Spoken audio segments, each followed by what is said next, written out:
Oke teman-teman, bagaimana kabar kalian? Sehat selalu, banyak rezeki, panjang umur. Amin. Bagi pendukung atau juga pemuja Roy Suryo, sebaiknya langsung skip aja deh. Karena di video kali ini saya akan permalukan Roy Suryo dengan berbagai jejak digital yang menampilkan sejumlah tokoh yang sukses menelanjangi kedunguan pakar abal-abal ini. Waduh, ternyata guys, Roy Suryo itu bukan pakar peneliti. Ini sudah terbongkar. Dia bukan ahli sebenarnya. Ya mungkin saja ahli menipu dan juga membuat framing-framing jahat di negeri ini. Oke teman-teman, ini sudah ketahuan bagaimana watak daripada mantan menteri SBY ini. Dulu dia itu kan menteri ya. Nah, dia mantan narapidana, kasus undang-undang ITE. Tapi heran juga sih teman-teman ya. Ini masih banyak yang percaya dengan Roy Suryo ini. Oke, kita simak nih video-videonya.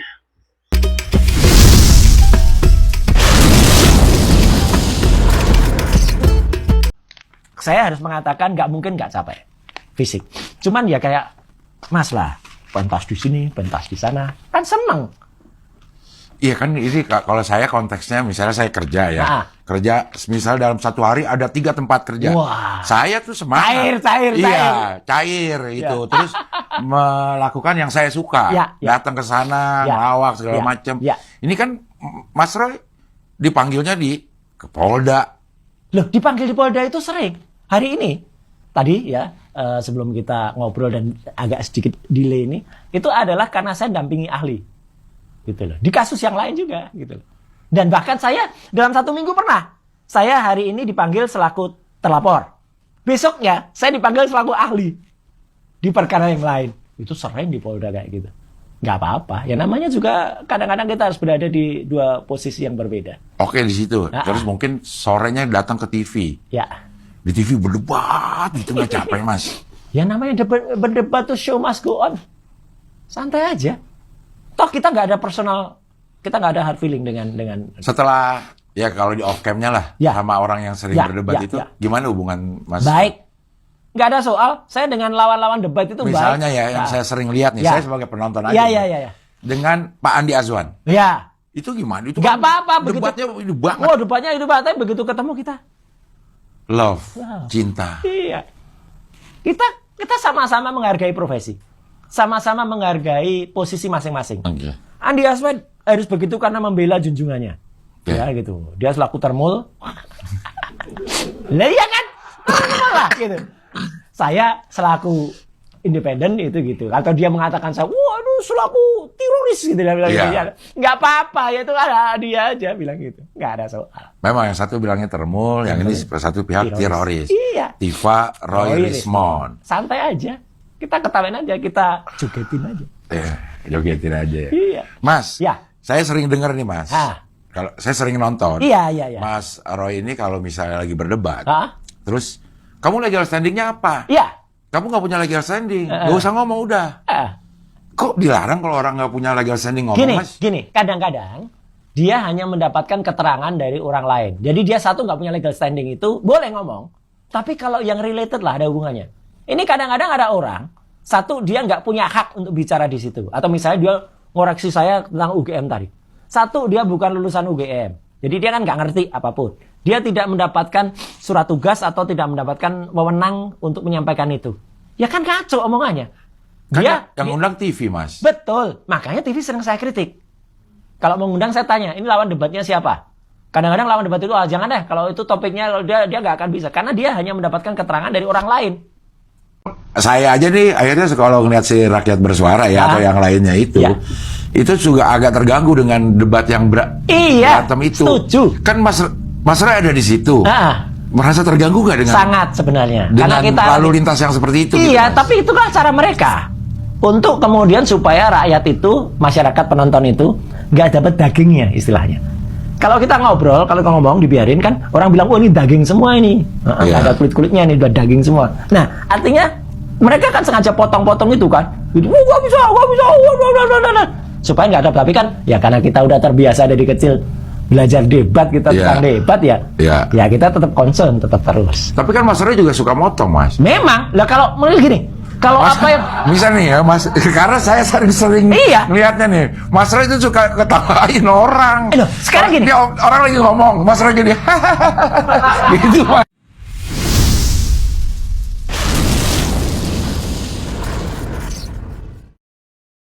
Berdasarkan ilmu apa tuh Mas Roy? dari orang Ilmu, lihat muka, lihat bukan, apa? bukan saya. Itu dokter yang menganalisis, dokter yang Oh, iya. mengerti kalau ada seseorang tuh bawah sadar. Jadi bukan saya yang menilai. Oke. Ada tuh alasannya apa? Mas Roy, saya izin nanya, Ya. mohon dijawab dengan jujur. Oh ya, Mas kan tadi bilang bahwa Mas itu sarjana UGM. Katakanlah ijazah Mas hilang. ya, Walaupun punya Pak Jokowi ada, saya andaikan punya ya. Mas Roy hilang, kemudian butuh untuk apply kerja Betul. atau mau mendaftar ke KPU. ya. Kemana Mas Roy pergi untuk meminta legalisir? Ke UGM dan Oh, ke UGM. Ya. Oke. Dan UGM mengeluarkan bukan ijazah yang sama dengan kita lulus dulu loh. Oke. Ini yang penting. Iya, tapi Anda berarti ke surat UGM keterangan. ya? Oh iya. Oh iya, berarti mempercayakan UGM Loh, sebagai iya. yang karena mengeluarkan. saya lulusan sana asli, Mas. Oke, berarti clear. Berarti Pak Jokowi kemarin sudah diberikan verifikasi oleh UGM. Ya berarti kalau Anda konsisten ya clear. Oke. UGM sudah memberikan statement. Nanti bisa dilihat, Mas. Apakah ijazahnya Pak Jokowi yang katanya tidak pernah diserahkan kepada orang lain itu sama dengan yang beredar? Sekarang jawab juga jujur, Mas. Sudah pernah lihat ijazah yang kemarin di bawah? Wah, sudah pasti dong, Mas. Oke. Sudah pasti. Sama nggak dengan yang kemarin-kemarin itu ditunjukkan? Nanti biar di persidangan itu dilihat. nggak jujur, Tapi Mas. begini, Mas. Nggak jujur, Mas. Gini, Mas. Karena saya tidak mau melampaui otoritas juga. Jadi kalau ada seorang ahli yang mengatakan bahwa saya sudah menganalisa ada dokumen saya ambil dari online, saya analisa kiri kanan, Nggak, kiri ini sama kanan. sekali bukan online. Dari mana, Mas? Yang ijazah Mas ambil? Ijazahnya adalah memang kan ijazah kita pastikan dari ketika skripsinya itu tidak benar, ya ijazahnya Bukan, pasti tidak Mas benar. kan menganalisa ijazah. Ada katanya fotonya tidak sesuai dengan itu dari mana seorang source-nya? yang menuliskan dia, katanya dia mendapatkan langsung dari Pak Jokowi. Oke, tapi apakah boleh sebagai seorang ahli, Mas kan seorang ahli, sering di persidangan kan? Ya. Boleh nggak source of Kita harus dokumennya itu? percaya. Nggak, boleh nggak source of dokumen yang dianalisa seorang ahli forensik Aha. itu bukan berasal dari dokumen asli? Makanya kita tunggu. Menganalisa kopi. Oh, Boleh nggak apa-apa. Boleh Makanya nggak nanti tapi? kita tunggu kalau Mas punya yang asli, ya kita bandingkan. Kalau itu ternyata yang kemarin dianalisis juga oleh saya dan Dr. Respon itu tidak benar. Orang itu yang pernah memposting dan katanya asli itu, katanya dia dapat dari Pak Jokowi itu, penyebar hoaxnya dia. Tapi yang menganalisa seakan-akan Oh, iya. itu palsu siapa, Mas? Loh kita karena kalau itu palsu, Oke. berarti yang ada disebar Oke, oleh oke. hoax itu palsu kan? Oke. Nggak ada yang salah. Saya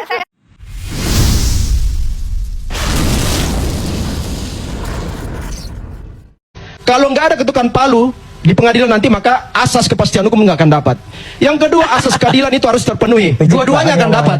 Tim Mas Roy sebagai orang yang tersangka, Pak Jokowi dalam hal ini sebagai korban difitnah, itu akan mendapat keadilan. Jadi Jokowi asas itu keadilan itu mengorbankan akan rakyat, kok putus Jokowi korban ketika gimana ada sih? ketukan palu. Yang ketiga, asas hukum, asas manfaat. Republik ini harus diberikan manfaat hukum dari kebebasan Relawan berpendapat. itu ada manfaatnya nggak? Kebebasan berpendapat Ada, artinya kan? Anda berhak menuduh Memecah bahwa belah itu bangsa aja itu. palsu. Tapi pada sisi lain, Pak Jokowi punya hak pribadi Dalam untuk Pak, di relawan nggak ada mempertahankan isinya nama nih. baik Dah. dan martabat beliau. Dah, nggak ada isinya Jadi di relawan. situ asas manfaat harus pendidikan ini harus Bubarin aja relawan-relawan proses ini harus kayak memberikan gini. pendidikan hukum Yang pada memecah generasi belah muda bangsa ini bahwa relawan ini. setiap bibir Anda yang salah ya, Iya, udah, yang relawan. memfitnah, menodai hak harkat martabat seseorang itu ada konsekuensi hukumnya. Makanya nanti ketukan palu itu akan menjadi pembuktian.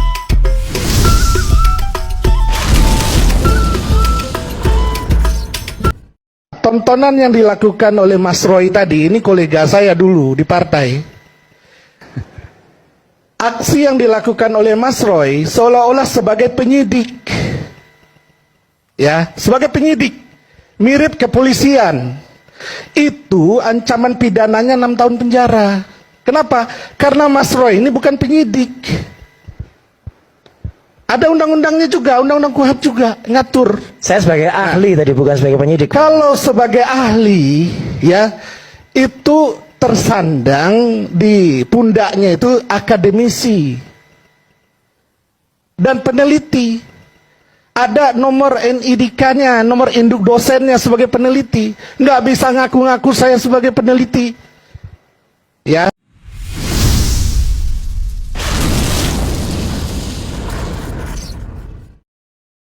apa nih? Ini dokter gadungan ini. Dokter apa nih Mas Agri? Ini dokter Enggak, gadungan ini. Ini nggak boleh nih. Ini gadungan bisa dilaporkan edukasi ini. buat masyarakat Ini dokter gadungan. seluruh rakyat Indonesia, gelarmu apa, gelarmu? 270 juta Gelarmu penduduk apa? rakyat Indonesia. Pernah gelar nggak? Oke. Pernah bergelar apa ini?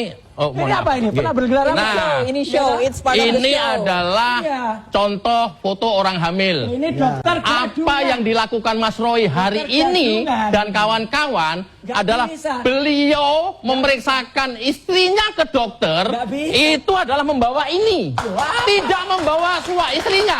Nah, kemudian apa yang dicek? Gambar. Hari ini terjadi. Hari ini yang menghebohkan Indonesia ini terjadi. Nah, dia cek perutnya. Ini dokter gadungan. Dia cek perutnya, ya. Kemudian dia sudah langsung mengambil kesimpulan. Oh, bayinya sungsang. Oh, kakinya cuma satu, cacat. Oh, muter-muter terus. Ini yang terjadi. Hiruk pikuk seluruh Indonesia ini yang dia lakukan adalah penelitian hanya memakai foto.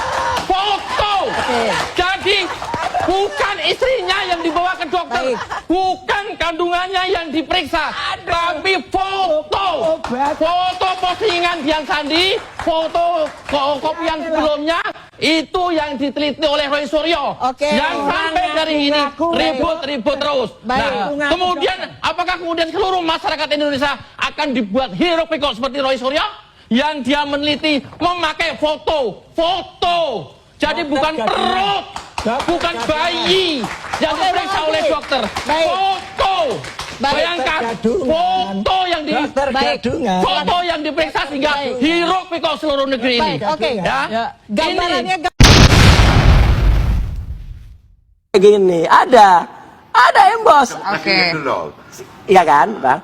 Nah, Kualitas kopinya bagus. bukan. Ini scan asli. Kalau yang sana kurang bagus. Ya, makanya ini jangan dibilang asli oleh Andi Nggak Aswan. ada, dua-duanya juga nggak asli. Enggak, gini, oke, gini. fotokopi kok. Saya bilang. Jadi, Mana sih? ini tantangan secara ilmiah. Kalau memang memuji. Mas, minum dulu nanti kesel lagi. Nanti gantian dulu. Oke.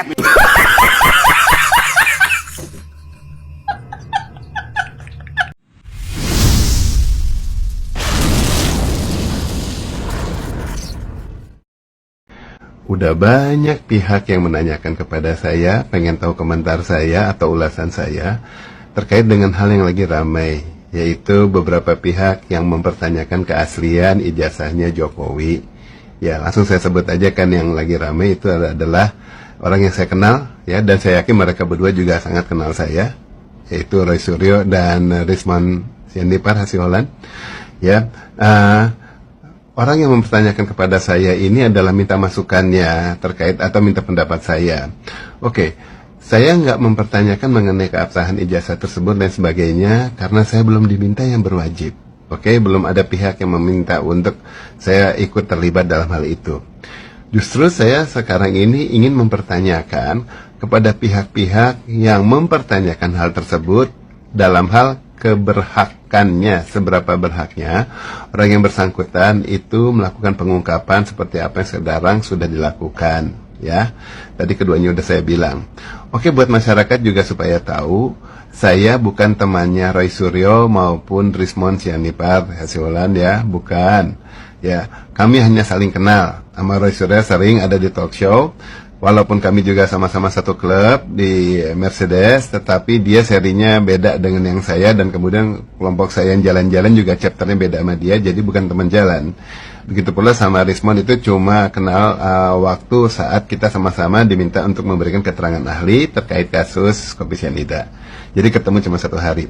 Tapi kenal kan, cuma saya bilang bukan teman, supaya masyarakat tahu ya. Kalau teman itu kan teman kuliah, teman SMA, teman jalan, sehobi yang kemudian sering bertemu, nongkrong di mana, ketemu jalan. Nah itu bagi saya teman ya. Tapi kalau ketemu, saya hello aja, saling tahu aja, kita tahu kiprah masing-masing, ya udah itu saling kenal. Oke, saya tetap respect sama keduanya, ya kiprahnya juga baik, ya Rismon maupun Roy Suryo. Cuma yang saya pertanyakan adalah seberapa berhaknya. Dalam arti begini, ya, sekarang misalnya langkah pengungkapan yang dilakukan oleh Rismon, Bung Rismon itu kalau saya boleh rangkum, correct me if I'm wrong ya, Bung Rismon ya. Jadi kan Anda itu kan ke perpustakaannya UGM, kemudian masuk, minta data skripsinya, dan kemudian minta data, beberapa data yang di situ. Kemudian sama pihak yang bersangkutan, tanpa banyak dipertanyakan ini itu malah diberikan. Tetapi Anda tidak memberitahukan siapa kan, memang cukup dijaga perlu lah itu. Setelah Anda dapat datanya, Anda foto-foto, dan kemudian Anda lihat, Anda ulas, ternyata Anda punya ulasan, Anda punya temuan yang menurut Anda itu adalah tidak sah ataupun tidak benar, ya tidak absah, kemudian dipublikasikan ke masyarakat. Ini yang saya pertanyakan. Gini, saat Anda masuk ke sana memang tujuannya kan untuk menguji ya seberapa benar skripsinya dan lain sebagainya ya, data-data tersebut. Kalau kita yang benar sebagai seorang digital forensik, kita nggak ada atas inisiatif sendiri aja kemudian langsung masuk belasak-busuk ke sana, ini cari tahu ini itu. Menurut saya sih enggak gitu loh. Bahkan demikian pula pihak kepolisian yang bahkan sudah mempunyai hak, seperti misalnya contohnya yang kayak pihak yang waktu itu malah berseberangan sama saya, misalnya kayak Muhammad Nuh. Dia memang polisi yang memang tugasnya sebagai digital forensik, jadi kemudian kalau dia melakukan pengecekan bisa, tetapi dia pun tidak punya hak untuk segera memeriksa, kecuali atas permintaan atasan, atas penugasan khusus, misalnya mengungkapkan sesuatu bagian dari tugas dia. Nah itu baru dia bergerak ke arah sana, nggak seinginnya aja mau-maunya gitu, itu yang normal. Dan kita-kita yang sipil, termasuk saya dan Risman dan Roy, kita ini kan melakukan digital forensik pada saat diminta bantuan baik oleh hakim maupun oleh polisi ataupun pengacara, semuanya penegak hukum ya. Baru kita turun tangan melakukan pengujian. Nah, kalau tanpa diminta yang berwajib, tanpa orang pihak hukum, berarti apa yang kita lakukan itu menurut saya melanggar hukum. Karena kita menjadi orang sipil biasa, cuma memang mempunyai kemampuan untuk melakukan penelusuran, untuk melakukan pengujian digital, dan lain sebagainya. Ya kan? Nah, kemudian pada saat kita menerima penugasan, bila itu justru baru, itulah kita seakan-akan mempunyai pangkat keberhakan untuk melakukan pengujian, dan bahkan tidak bisa dibilang tidak tersentuh, karena apa yang kita lakukan sudah atas nama hukum. Dan penjelasannya kepada masyarakat harusnya juga dibatasi, dalam arti kita harus lihat mana-mana yang menjadi konsumsi masyarakat, mana-mana yang nanti menjadi ulasan untuk masuk ke hukum. Hal itu yang sering saya selalu ungkapkan, ya selalu istilah saya jelas sekali, saya bilang apa yang saya jelaskan selalu adalah nanti kalau yang demi hukum itu secara penjelasan hukumnya itu selalu demi hukum dan hanya kepada orang hukum. Jadi kalau sekedar pengacara aja atau siapalah dia seorang penegak hukum, bahkan polisi yang nanya, tetapi itu bukan demi hukum dalam arti bukan untuk penugasan, tidak ada suratnya kejelasan surat tugas dan kemudian bukan di pengadilan, saya nggak akan menjawab yang kayak gitu. Nah kalau ke media, yang saya jawab juga hal-hal yang umum, bukan hal-hal yang mendetail. Karena tetap yang namanya ketenangan publik ya, ketentraman publik itu tetap harus diutamakan. Jangan sampai yang kita ungkapkan hanya sekedar isu-isu dan kemudian penguatan hukumnya, dasar hukumnya nggak jelas, kemudian malah masyarakat jadi resah. Kalau saya sih menjaga diri saya kayak gitu. Ya itu kalau saya sih biarkan Anda juga mau melakukan, kalian mau melakukan hal yang kayak gitu ya bebas-bebas aja cara pikirnya. Itu yang bagi saya kayaknya membedakan saya dengan Anda gitu loh. Nah kemudian temuan yang dilakukan di situ, apakah memang waktu minta itu Anda bilang Anda mau menguji, ataukah diam-diam dulu nanya, abis itu kemudian setelah dikasih Anda lakukan foto-foto. Nah, kalau dilakukannya diam-diam berarti apa yang lakukan itu salah. Karena pada saat perekaman tersebut bukan atas dasar hukum, tetapi sebagai sipil biasa aja. Ya status hukumnya rekaman tersebut lain. Beda kalau atas dasar hukum, udah ketahuan jelas, maka apa-apa yang kita rekaman di situ memang sudah mempunyai kekuatan hukum, bisa kita elaborasi lebih lanjut. Kemudian saat saya umpamanya kalau kita publikasikan ke masyarakat, itu menurut saya juga salah. Kenapa? Seharusnya sebagai warga negara masyarakat, sebagai warga masyarakat lah, yang kita lakukan adalah melaporkan kepada yang berwajib. Karena memang mereka yang ditugaskan itu. Kita laporkan, kita kasih lihat temuan kita kayak gini, kemudian biar yang bersangkutan melakukan follow up. Paling tidak kita publikasikan kepada masyarakat, kita udah ada temuan, kemudian biar nanti polisi melakukan pengulasan lebih dulu. Itu menurut saya yang proper. Well, kalau pernyataannya atau pemikirannya soalnya nggak mungkin percaya sama polisi, nanti malah ketunda lain sebagainya. Berarti kita nggak percaya polisi, berarti kita nggak percaya hukum. Well, Ya nggak usah jadi warga negara Indonesia kalau kita nggak percaya sama polisi sih. Keluar aja mereka, kabur aja. Polisi aja percaya sama saya sebagai warga masyarakat, dan kemudian percaya saat minta saya untuk memberikan keterangan ahli, saya dianggap mampu. Nah kemudian kebaliknya pada saat saya sebagai warga kembali, umpamanya biasa, kemudian kenapa saya tidak bisa menghargai polisi? Ya saya harus hargai. Bahkan yang berpangkat kopral sekalipun yang di jalanan yang cuma kayak gimana, atau berita atau apalah itu, saya harus hormati karena mereka bagian dari institusi yang saya harus hormati. Ya secara hukum bekerjanya seperti itu, gitu. Nggak bisa kita kemudian sekadar kita terabas, kita nggak percaya semuanya kemudian kita lakukan sendiri. Menurut saya sih itu nggak benar, gitu. Ya, itu langkah yang bagi saya salah. Nah, kemudian mengenai penjelasannya Roy Suryo, punten nih Mas Roy, ya Anda mengutarakan bahwa mengenai kebebasan publik ya untuk melihat data. Itu lihat kebebasan publik yang mana? Ya, publik yang dibilang bebas itu adalah pers, ya, kebebasan pers. Iya, undang-undang yang mana sih kalau menurut Anda kebebasan publik? Itu pers yang mewakili publik, ya kan, itu ada undang-undangnya dan ada penguatannya karena mereka mempunyai suatu tugas pengungkapan pada saat itu juga diminta sama atasannya. Bukan berarti anggota masyarakat siapapun bebas kemudian melacak-lacak membuka ini itu, enggak lah, ada dasarnya semua. Kalau hal itu semua dibilang bebas, tiap hari kemudian ada jutaan masyarakat yang pengen ngeliat data ini itu, wah bisa kisruh di semua tempat, jadinya kacau melayani masyarakat hanya karena dasarnya kebebasan publik. Kalau nggak dilayani nanti dibilang melanggar undang-undang. Enggak kan? Enggak gitu banget gitu loh. Nah, dalam hal undang-undang tersebut, Mas Roy bilang bahwa Anda lah yang meresmikan atau membuat undang-undang itu. Salah Mas Roy, salah banget, bukan Anda. Paling tidak bukan sendirian. Kalau Anda mungkin ada di komisi tersebut atau pernah diminta masukannya, itu kan berarti ada suatu kelompok yang secara kolegial bersama-sama tim untuk melakukan pengulasan data yang ada, kemudian diungkapkan, akhirnya dirangkumkan gitu. Nah, itu kemudian baru diumumkan kepada publik. Itu yang benar, dan kemudian yang mengumumkannya siapa? Ya pihak ketua DPR atau ketua komisi untuk menjadi rancangan undang-undang gitu. Wah, waktunya udah habis, mau 10 menit.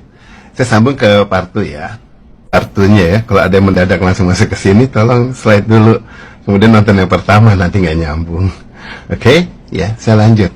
Gitu Mas Roy, jadi kalau umpamanya kita sudah secara kolegial merumuskan sesuatu, kita nggak bisa mengakui bahwa oh sayalah atau pribadi yang membuat ini dan kemudian meresmikan, enggak. Ya akuilah dan kemudian hargailah pihak-pihak yang lain yang terlibat. Kan nggak lucu misalnya ada suatu perusahaan, kemudian perusahaan apalah mobil otomotif bikin gitu. Ya, nah kemudian pas mobilnya diciptakan langsung ada pihak yang bilang, oh itu buatan saya gitu. Ya enggak, kan yang meresmikan yang buatnya itu adalah pihak yang memang bertanggung jawab untuk merilis dan kemudian mungkin pemiliknya. Ya, atau kita mempunyai suatu pekerjaan yang jadi satu ujung ke ujung udah kemas balik. Hanya kita ada part kecil dari suatu bagian, masa kita mengakui keseluruhannya bagian dari kita dengan mengaku-akukan bahwa keterlibatan kita, ya enggak lah gitu. Kemudian mengenai yang Anda bilang Anda mengetahui dan memang mengetahui mengenai undang-undang ITE dan bilang juga bahkan Anda yang buat, ya itu juga salah lah. Ya kita tahu ya Undang-Undang Nomor 11 Tahun 2008, Undang-Undang Nomor 19 Tahun 2016, kemudian itu ya revisinya ya, kemudian revisinya lagi Nomor 1 Tahun 2024. Itu kan dikerjakan secara kolegial, baik oleh UGM maupun kemudian oleh pihak ini juga, oleh pihak UI kalau nggak salah ya. Nah itu banyak pihak yang terlibat, yang terumuskan. Nah itu jangan diakukan kemudian, oh aku yang membuat di sini loh. Seakan you want to declare yourself bahwa you are involved fully to the entire gitu. Enggak lah, kan bagiannya. Jadi bilangnya paling tidak saya mengetahui dan saya merupakan bagiannya gitu. Hargai pihak-pihak yang lain kalau kerjanya secara teamwork. Karena itu juga kemudian jerih payah yang lain dan bahkan kita nggak pernah tahu peran kita seberapa besar atau seberapa kecil sehingga terjadinya atau dihasilkannya sesuatu gitu. Hanya nggak proper aja kalau pernyataan itu, saya sayangkan ya. Nah kemudian mengenai penjelasan bahwa word perfect itu sudah lebih banyak digunakan daripada word star, Mas Roy kan bilang gitu. Saya kasih masukan, saya nggak bilang koreksi. Kalau yang saya tahu yang memang saya gunakan dan yang banyak pakai di mana-mana, word star justru lebih dulu ramai di Indonesia, udah berversi, kemudian word perfect keluar belakangan dan mulai diminati. Karena kalau di word star kan lebih baik semuanya pakai tag ya. kurung buka B kurung lebih kecil B lebih besar B tutup, kemudian berarti itu nanti bold ditutup lagi, B lagi tutup di sini top ya kan, kemudian I italic underline U dan semuanya kayak gitulah, semua tag-tag yang kayak gitu ya kan. Itu nggak praktis walau kelihatannya bagus, tetapi kemudian keluarlah WordPerfect yang kemudian lebih modern, lebih enak deh untuk setting-settingnya ya kan. Jadi menurut saya WordPerfect setelah WordStar, bukan kebalikannya ya. Dan mengenai hasil cetakan dibilang bahwa di era tersebut cetakan hanya dot metric ya, enggak, menurut saya enggak ya. Inkjet itu udah keluar dari tahun 80-an loh ya, berbagai merek inkjet itu udah mulai keluar, udah ada ya. Dan saya tidak menganulir berarti saya bilang bahwa itu benar inkjet, enggak kan, kita ngomong sekarang sudah ada itu apa belum gitu loh ya.